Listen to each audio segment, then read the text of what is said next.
Bora lá, vamos falar de um assunto super importante. Sabe, a gente se pergunta como é que o Estado funciona no dia a dia, né? Pensa nele como se tivesse uma grande caixa de ferramentas, cheia de instrumentos para poder agir. E hoje a gente vai abrir essa caixa e dar uma olhada em cada uma dessas ferramentas, que são os famosos poderes administrativos. Pois é.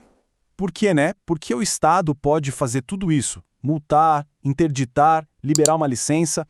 Olha, a resposta para essa pergunta é o coração do que a gente vai ver aqui. Nenhuma dessas ações que mexem diretamente com a nossa vida acontece do nada, de forma aleatória. É tudo exercício de poderes bem específicos, que a lei entrega para a administração pública poder fazer o trabalho dela. E para a gente não se perder, aqui está o nosso mapa. Primeiro, a gente vai xeretar nessa caixa de ferramentas do Estado. Depois, vamos sacar a diferença entre o que é regra e o que é escolha. Aí a gente entende como se organiza a ordem interna e a disciplina. Na sequência, vamos falar de leis, detalhes e os limites de tudo isso. E claro, o que acontece quando o poder dá uma desviada. E para fechar, a gente chega na ideia mais forte de todas, que poder, na verdade, é um dever.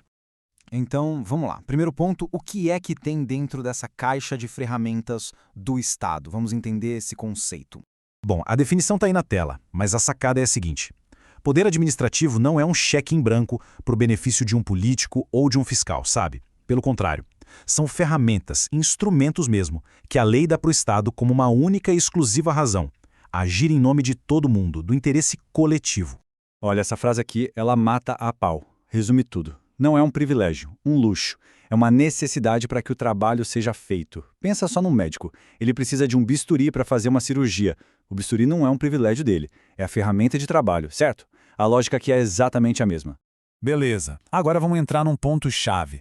Como é que a administração toma as decisões? Basicamente, tem dois jeitos. Um em que ela tem que seguir a regra à risca e outro em que ela tem uma certa margem para escolher. Dá uma olhada nessa comparação que fica fácil de entender. De um lado, o poder vinculado. Aqui, a lei manda e não tem conversa. É tipo uma receita de bolo. Se você seguir todos os passos, o resultado tem que ser aquele.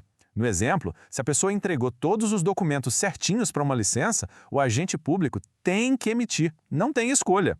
Já do outro lado, no poder discricionário, a história muda um pouco. A lei dá uma margem, um espaço para escolha. Ela diz, você pode fazer A ou B. Aí o gestor avalia o que é melhor, o que é mais conveniente. Tipo, definir o horário de uma repartição. Pode ser às 8 ou às 9. Ele decide o que for mais oportuno. Mas um ponto de atenção aqui, que é importantíssimo. Discricionariedade não é de jeito nenhum um sinônimo de arbitrariedade. Não é fazer o que der na telha.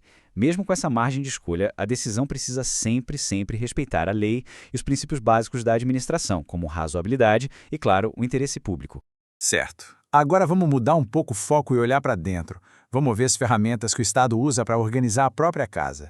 E a primeira ferramenta para isso é o poder hierárquico. Pensa nele como o poder que cria a escadinha de comando, sabe? A subordinação. É o que permite que um chefe distribua as tarefas, fiscalize o que está sendo feito e, no fim das contas, garanta que a orquestra inteira toque em sintonia. É a espinha dorsal da organização. E na prática, como isso funciona? Bom, o superior pode dar ordens, claro, mas não é só isso. Ele pode e deve fiscalizar o trabalho, pode rever e corrigir um ato de um subordinado, pode delegar uma função e pode até avocar, que é essa palavra diferente para dizer puxar para si uma responsabilidade que era de alguém da equipe. Tá, mas e se alguém da equipe pisa na bola? Se comete um erro, uma infração, aí entra outra ferramenta, o poder disciplinar. É com ele que a administração apura o que aconteceu e, se for o caso, aplica uma punição. E atenção, isso não vale só para servidores públicos, não. Uma empresa que tem um contrato com o governo e não cumpre o combinado também pode sofrer uma sanção disciplinar. Beleza, já vimos a organização interna. Agora vamos para os poderes que, talvez, a gente sinta mais no nosso dia a dia. Aqueles que o Estado usa na relação direta com a sociedade. Começando pelo poder regulamentar. Imagina o seguinte, o Congresso cria uma lei, certo? Só que às vezes a lei é meio geral. Aí vem o Poder Executivo, o governo, e edita um decreto, por exemplo, para detalhar essa lei. Esse decreto é o regulamento. É como se a lei fosse o que fazer e o regulamento o como fazer. Mas atenção, ele só pode detalhar, nunca pode inventar moda ou contrariar a lei. Ah, e aqui temos o famoso poder de polícia. Esse nome pode assustar um pouco, mas a ideia é simples. É o poder que o Estado tem de botar limites nos nossos direitos e atividades para proteger o interesse de todo mundo. Sabe a multa de trânsito por excesso de velocidade? A exigência de alvará para uma loja? A fiscalização da vigilância sanitária num restaurante? Tudo isso é o poder de polícia em ação.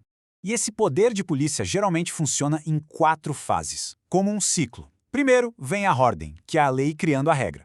Depois, o consentimento, que é quando o Estado te dá uma licença ou uma autorização para fazer algo. A terceira fase é a fiscalização. O Estado vai lá e confere se está tudo nos conformes. E por último, se não estiver, vem a sanção, que é a multa ou outra penalidade. Ok, até agora a gente viu o uso correto das ferramentas. Mas e quando elas são usadas do jeito errado?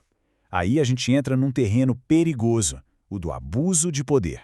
E esse abuso pode rolar de 2 formas. Olha só a diferença. No excesso de poder, o agente público faz algo que ele simplesmente não pode fazer. Ele vai além da sua competência. O exemplo é ótimo. Um agente de trânsito não pode aplicar uma multa ambiental. Ele não tem poder para isso. Já no desvio de finalidade, a coisa é mais sutil. O agente até tem o poder para fazer aquilo, mas ele usa esse poder com uma intenção errada, diferente do que a lei manda. Por exemplo, remover um servidor de um setor para outro não porque o serviço precisa, mas só para prejudicar a pessoa. A ferramenta é certa, mas o uso é torto.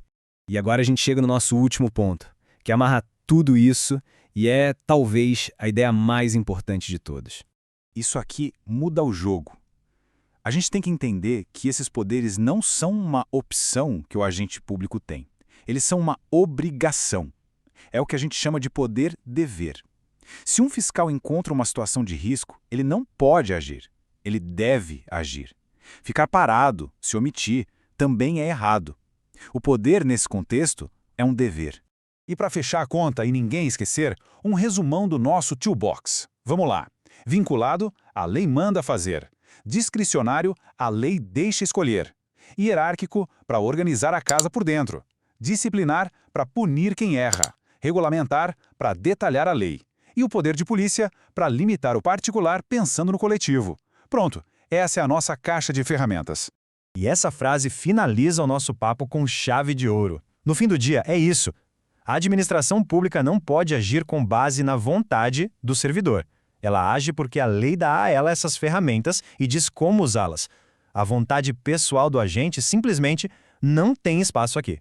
O que nos deixa com essa última pergunta para a gente pensar? Se todo esse poder vem da lei e existe para servir a coletividade, e se usar esse poder é um dever, a pergunta que não quer calar é: como é que a gente fiscaliza o uso correto de tudo isso? Qual é o nosso papel em garantir que essa caixa de ferramentas tão poderosa seja sempre usada para o bem de todos? Fica aí a reflexão.